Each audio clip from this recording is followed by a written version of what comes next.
Hi friends, welcome to Legaldais. ഈ ഒരു വീഡിയോയിൽ നമ്മൾ ഡിസ്കസ് ചെയ്യാൻ പോകുന്നത് ADR എന്ന് പറയുന്ന സബ്ജക്റ്റിൻ്റെ അണ്ടറിൽ വരുന്ന കൺസീലിയേഷൻ എന്നുള്ളൊരു ടോപ്പിക്കാണ്. അപ്പോൾ ഇതിന് മുന്നത്തെ വീഡിയോയിൽ നമ്മൾ ആർബിട്രേഷനെ പറ്റി പറഞ്ഞിട്ടുണ്ടായിരുന്നു. ആ വീഡിയോസ് കാണാത്തവരാണെങ്കിൽ ലിങ്ക് ഡിസ്ക്രിപ്ഷനിൽ കൊടുത്തിരിക്കുകയെന്ന് ചെക്ക് ചെയ്ത് നോക്കുക. അപ്പോൾ ഇതിനകത്ത് നമുക്ക് കൺസീലിയേഷൻ എന്താണ് എന്നുള്ള കാര്യമാണ് നോക്കാനുള്ളത്.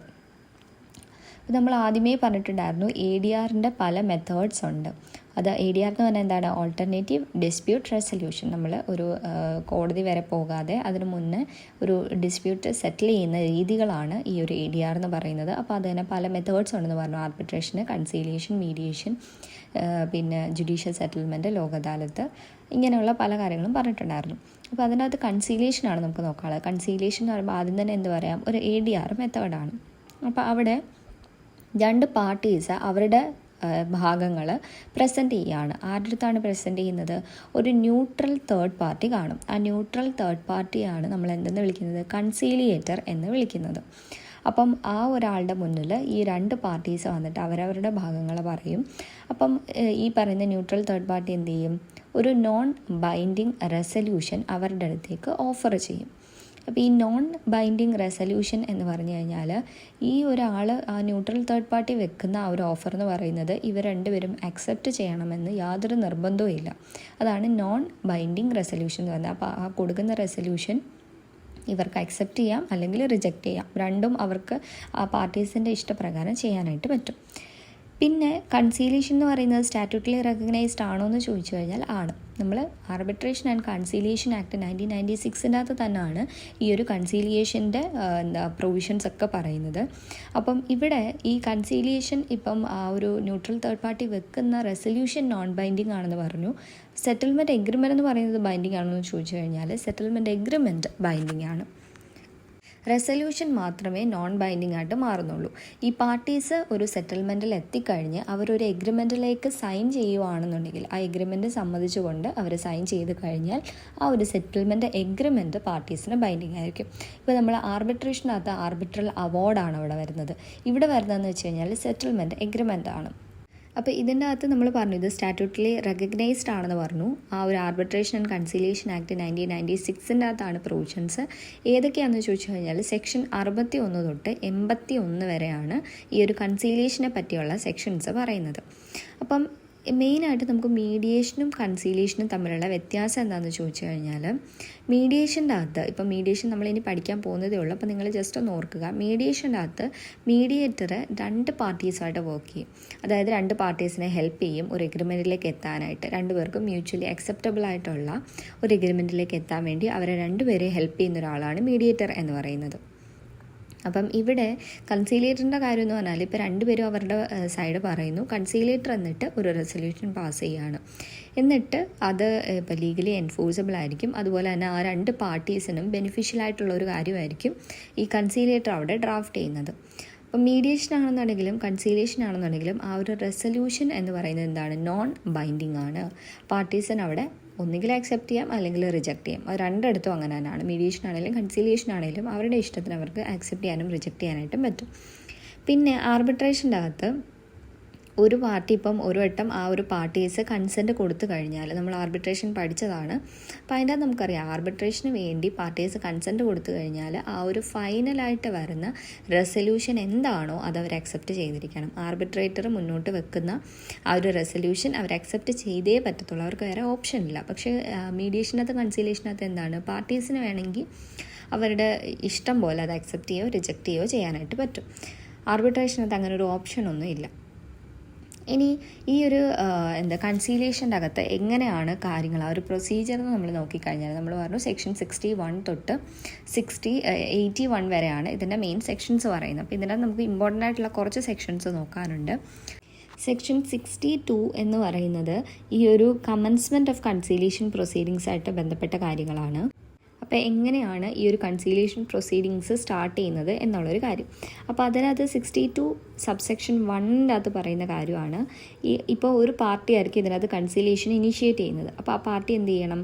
മറ്റു പാർട്ടിക്ക് ഒരു റിട്ടൺ ഇൻവിറ്റേഷൻ അയച്ചിരിക്കണം.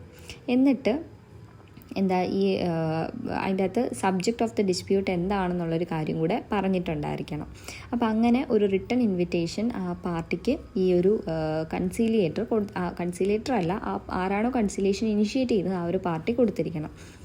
ദെൻ രണ്ടാമത് ആ ഒരു 62 സബ്സെക്ഷൻ 2 തന്നെ പറയുന്നതാണ്. ഇപ്പം ആ ഇൻവിറ്റേഷൻ, അപ്പോൾ ആ 62 എന്ന് പറയുന്നത് തന്നെ ഈ ഒരു റിട്ടൺ ഇൻവിറ്റേഷനുമായിട്ട് ബന്ധപ്പെട്ട സെക്ഷനാണ്. അപ്പോൾ അതൊന്ന് ഓർത്ത് വെക്കുക. 62 സബ്സെക്ഷൻ 2 പറയുന്നതെന്ന് വെച്ച് കഴിഞ്ഞാൽ, ഈ മറ്റ് പാർട്ടി, ഇപ്പം സപ്പോസ് എ എന്ന് പറയുന്ന ഒരാളാണ് കൺസീലിയേഷൻ ഇനിഷ്യേറ്റ് ചെയ്യുന്ന പാർട്ടി എന്ന് പറയുന്നത്, ബിക്കാണ് ഈ ഒരു എ റിട്ടൺ ഇൻവിറ്റേഷൻ അയക്കുന്നത്. അപ്പോൾ ബി ഇവിടെ അത് അക്സെപ്റ്റ് ചെയ്യുകയാണ്, അത് കൺസീലിയേറ്റ് ചെയ്യാൻ വേണ്ടിയിട്ടുള്ള ആ ഒരു ഇൻവിറ്റേഷൻ ആ ബി അക്സെപ്റ്റ് ചെയ്ത് കഴിഞ്ഞാൽ ആ ഒരു സമയം തൊട്ടായിരിക്കും ഈ ഒരു കൺസീലിയേഷൻ പ്രൊസീഡിങ്സ് കമൻസ് ആയതായിട്ട് കണക്കാക്കുന്നത്. അടുത്തത് 62 സബ്സെക്ഷൻ 3 എന്ന് പറഞ്ഞു കഴിഞ്ഞാൽ, ഇപ്പോൾ ആ ഒരു ബി എന്ന് പറയുന്ന പാർട്ടി ഇൻവിറ്റേഷൻ റിജക്റ്റ് ചെയ്യുകയാണ്.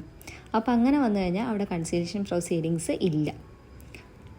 അത് കഴിഞ്ഞിട്ട് 62 സബ്സെക്ഷൻ 4 അകത്ത് പറയുന്നതാണ്, ഇപ്പോൾ ഈ എ എന്ന് പറയുന്ന ആൾ തന്നെ, അതായത് കൺസീലിയേഷൻ ഇനിഷ്യേറ്റ് ചെയ്യുന്ന ആ ഒരു പാർട്ടിക്ക് റിപ്ലൈ കിട്ടുന്നില്ല. ഇയാൾ ഈ ഒരു ഇൻവിറ്റേഷൻ അയച്ചു കഴിഞ്ഞ് 30 ദിവസത്തിനുള്ളിൽ ഒരു റിപ്ലൈ റിസീവ് ചെയ്യുന്നില്ല എന്നുണ്ടെങ്കിൽ, അല്ലെങ്കിൽ ഇപ്പോൾ ആ ഇൻവിറ്റേഷനിൽ തന്നെ പറഞ്ഞിട്ടുണ്ടായിരിക്കും ഇത്ര ദിവസത്തിനുള്ളിൽ റിപ്ലൈ വേണം എന്ന് പറഞ്ഞിട്ടുണ്ട്, അല്ലെങ്കിൽ നോർമലി 30 ദിവസം. അപ്പോൾ അങ്ങനെ വരുമ്പം അതിനെ ഒരു റിജക്ഷനായിട്ട്, അതായത് കൺസീലിയേറ്റ് ചെയ്യാനായിട്ട് അയാൾക്ക് താല്പര്യമില്ല, അയാളെ റിജക്റ്റ് ചെയ്തു എന്നുള്ള രീതിയിൽ കൺസിഡർ ചെയ്യാനായിട്ട് പറ്റും. അപ്പം ഇത്രയാണ് ആ ഒരു 62 എന്ന് പറയുന്ന സെക്ഷൻ്റെ അകത്ത് വരുന്നത്. അത് കഴിഞ്ഞ് 63 പറയുന്ന കാര്യം എന്ന് വെച്ച് കഴിഞ്ഞാൽ എത്ര കൺസീലിയേറ്റേഴ്സ് വേണം എന്നുള്ളൊരു കാര്യമാണ്. ഇപ്പം ഒന്നുകിൽ പാർട്ടീസ് ഇപ്പോൾ പറയുകയാണ് 3, 4 അല്ലെങ്കിൽ 2 അല്ലെങ്കിൽ അതിൽ കൂടുതൽ കൺസീലിയേറ്റേഴ്സ് വേണം എന്ന് പാർട്ടീസ് എഗ്രി ചെയ്യാത്തിടത്തോളം കാലം ഒരാളുടെ ആവശ്യമേ ഉള്ളൂ. നോർമലി ഒരാൾ മതി. അപ്പോൾ അതാ പറയുന്നത്, there shall be one conciliator unless the parties agree that there shall be 2 or 3 conciliators. ഇനി മോർ ദാൻ 1 കൺസീലിയേറ്റർ ഉണ്ടെന്നുണ്ടെങ്കിൽ അവരെന്ത് ചെയ്യണം, ഒരു ജനറൽ റൂളാണ് അവർ ഒരുമിച്ച് ആക്ട് ചെയ്യുക എന്നുള്ളത്. ജോയിൻ്റ്ലി അവർ ആക്ട് ചെയ്തിരിക്കണം. അതാണ് ആ ഒരു സെക്ഷൻ 63 നമ്പർ ഓഫ് കൺസീലിയേറ്റേഴ്സിൻ്റെ കാര്യം പറയുന്നത്. അതിനുശേഷം സെക്ഷൻ 64 നോക്കിക്കഴിഞ്ഞാൽ കൺസീലിയേറ്റേഴ്സിൻ്റെ അപ്പോയിൻമെൻറ്റിൻ്റെ കാര്യമാണ് പറയുന്നത്. അതിനുശേഷം സെക്ഷൻ 65 അകത്ത് ഈ ഒരു കൺസീലിയേറ്റർക്ക് സ്റ്റേറ്റ്മെൻറ്റ് സബ്മിഷനും, പിന്നെ 66 അകത്ത് ചില ഇനാക്ട്മെൻറ്റുകൾ വഴി ഈ ഒരു കൺസീലിയേറ്റർ ബൗണ്ട് അല്ല, അത് ഫോളോ ചെയ്യണമെന്ന് കൺസീലിയേറ്റർക്ക് നിർബന്ധമില്ല. അത് ഏതൊക്കെയാണെന്ന് നോക്കിക്കഴിഞ്ഞാൽ CPC, അതുപോലെ തന്നെ ഇന്ത്യൻ എവിഡൻസ് ആക്ട്, ഇതൊന്നും കൺസീലിയേറ്റർ ഫോളോ ചെയ്യണമെന്ന് നിർബന്ധമില്ല. അപ്പോൾ ആ ഒരു കാര്യം പറയുന്നത് സെക്ഷൻ 66 അകത്താണ്. ദെൻ 67 അകത്ത് ഒരു കൺസീലിയേറ്ററിൻ്റെ റോൾ എന്താണ് എന്ന് പറഞ്ഞു കഴിഞ്ഞാൽ എന്താണ്, നമ്മൾ ആർബിട്രേറ്ററിനൊക്കെ പറഞ്ഞ പോലെ തന്നെയാണ് കൺസീലിയേറ്റർ എന്ന് പറയുന്നതും ഇൻഡിപെൻഡൻ്റ് ആയിട്ട് ഇമ്പാർഷ്യലായിട്ടുള്ള രീതിയിൽ വേണം ഈ ഒരു പാർട്ടീസിനെ അസിസ്റ്റ് ചെയ്യാനായിട്ട്, ഒരു അമിക്കബിൾ സെറ്റിൽമെൻറ്റിലേക്ക് എത്താൻ വേണ്ടി അവരെ ഇമ്പാർഷ്യലായിട്ടും അതുപോലെ ഇൻഡിപെൻഡൻ്റ് ആയിട്ട് നിന്നുകൊണ്ട് വേണം ഹെൽപ്പ് ചെയ്യാൻ, അല്ലെങ്കിൽ ആ ഒരു അസിസ്റ്റ് ചെയ്യാനായിട്ട്. ദെൻ അതിനുശേഷം നമുക്കിതിൻ്റെ അകത്ത് പിന്നീട് ഇമ്പോർട്ടൻ്റ് ആയിട്ട് പഠിക്കാനുള്ള സെക്ഷൻ എന്താണെന്ന് നോക്കിക്കഴിഞ്ഞാൽ സെക്ഷൻ 69 പഠിക്കാനുണ്ട്. 69 പറയുന്നതെന്ന് വെച്ച് കഴിഞ്ഞാൽ communication between the conciliator and the parties. അപ്പോൾ കൺസീലിയേറ്റർക്ക് വേണമെന്നുണ്ടെങ്കിൽ പാർട്ടീസിനെ ഇൻവൈറ്റ് ചെയ്യാം അദ്ദേഹത്തിനെ മീറ്റ് ചെയ്യാൻ വേണ്ടിയിട്ട്, എന്നിട്ട് അവരോട് ഓറലിയോ അല്ലെങ്കിൽ ഇൻ റൈറ്റിങ്ങോ കമ്മ്യൂണിക്കേറ്റ് ചെയ്യാനായിട്ട് പറ്റും. അതുപോലെ തന്നെ ഇവരുമായിട്ട് മീറ്റ് ചെയ്യാനോ അല്ലെങ്കിൽ കമ്മ്യൂണിക്കേറ്റ് ചെയ്യാനോ അത് ഈ പാർട്ടീസിനെ ഒരുമിച്ച് വേണമെങ്കിലും വിളിച്ചു വരുത്താം, അല്ലെങ്കിൽ ഈ 2 പേര് ഓരോരുത്തരെയും സെപ്പറേറ്റ് ആയിട്ട് വേണമെങ്കിലും ഈ ഒരു കൺസീലിയേറ്റർക്ക് വിളിച്ച് സംസാരിക്കാനായിട്ട് പറ്റും.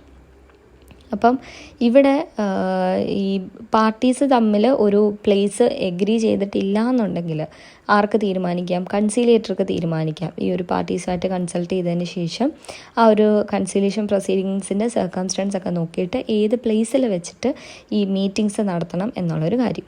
അതാണ് 69 പറയുന്നത്. അടുത്തത് നമുക്ക് നോക്കാനുള്ളത് സെറ്റിൽമെൻറ്റ് എഗ്രിമെൻറ്റിനെ പറ്റിയുള്ള സെക്ഷനാണ്. സെക്ഷൻ 73 ഈ ഒരു സെറ്റിൽമെൻറ്റ് എഗ്രിമെൻറ്റിൻ്റെ കാര്യം പറയുന്നത്.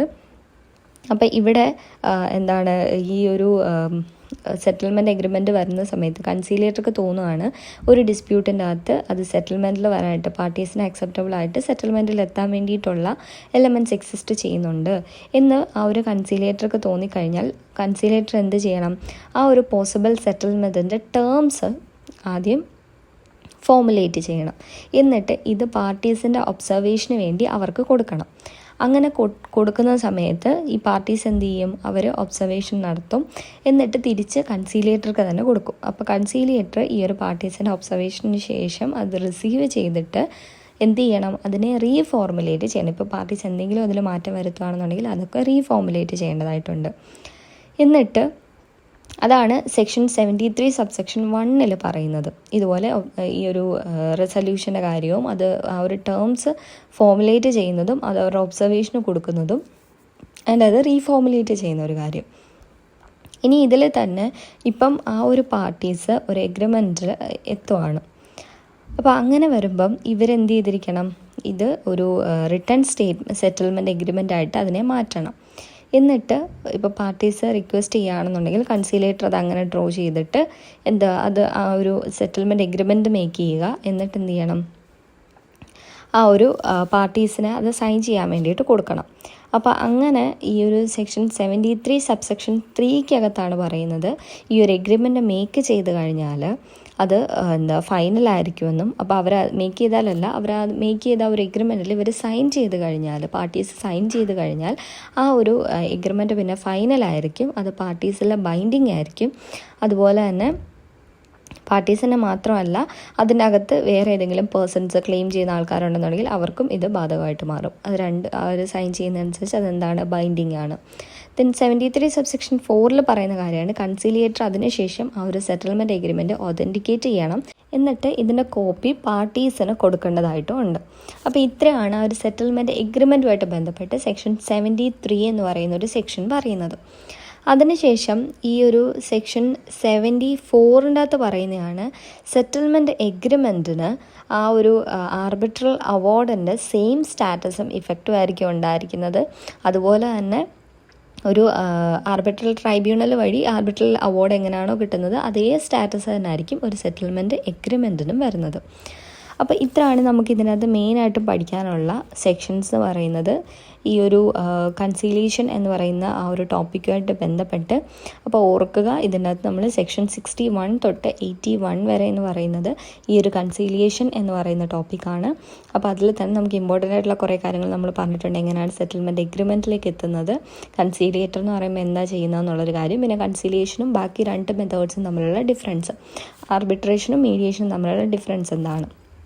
അപ്പം ഇത്രയാണ് നമുക്ക് ആ ഒരു കൺസീലിയേഷൻ എന്നുള്ള ടോപ്പിക്കിൽ നോക്കാനുള്ളത്. ഇനി നമുക്ക് അടുത്ത വീഡിയോയിൽ ഇതിൻ്റെ ബാലൻസ് നോക്കാം. സോ ഫ്രണ്ട്സ്, നിങ്ങൾക്ക് ഈ ഒരു വീഡിയോ യൂസ്ഫുൾ ആയെന്ന് തോന്നുകയാണെന്നുണ്ടെങ്കിൽ ലൈക്ക് ചെയ്യുക, നിങ്ങളുടെ ഫ്രണ്ട്സിനോട് ഇത് ഷെയർ ചെയ്ത് കൊടുക്കുക, ആൻഡ് ഈ ചാനൽ മറക്കാതെ സബ്സ്ക്രൈബ് ചെയ്യുക.